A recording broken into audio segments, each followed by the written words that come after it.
L'Association nationale des parents d'élèves et étudiants du Congo, ANAPECO, demande au Premier ministre de mettre un terme au dédoublement des services dans le secteur de l'enseignement à travers le ministère de la Formation professionnelle, Métiers et Artisanat. Dans un mémorandum transmis au cabinet de Bruno Tshibala jeudi 5 avril, David Steve Diatezua, président de l'ANAPECO, affirme que le gouvernement doit éviter de créer les conditions de déstabilisation du système éducatif congolais. Au moment où nous parlons, l'État est incapable de payer les 167 000 enseignants, travaillant depuis de nombreuses années, parce qu'il n'y a pas d'argent.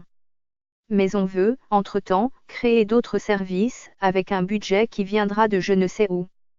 Ils veulent créer leur propre inspection générale. Il ne faut pas que le gouvernement lui-même crée les conditions de déstabilisation du système éducatif, interpelle Steve Diatezua. Ce conflit est né d'une correspondance écrite par le premier pour trancher le conflit qui opposait le ministère de l'enseignement primaire, secondaire et professionnel, EPSP, à celui de la formation professionnelle, métiers et artisanat, FPMA.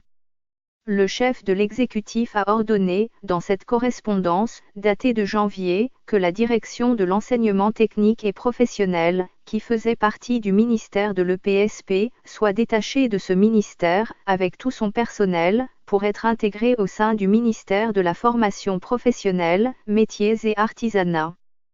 Par conséquent, le secrétariat général à l'enseignement technique et professionnel devrait être rattaché au ministère de la formation professionnelle, métiers et artisanat. Cette décision est considérée par les cadres de l'EPSP comme une violation des textes. Parce que, indique-t-il, l'ordonnance numéro 17/025 du 10 juillet 2017 fixant les attributions des ministères avait déjà réglé ce problème. En outre, argument-il, seule une ordonnance présidentielle peut abroger la précédente, et non une correspondance du Premier ministre. Ce fichier audio a été créé par Panopre Basic, vous pouvez le télécharger sur www.panopret.com.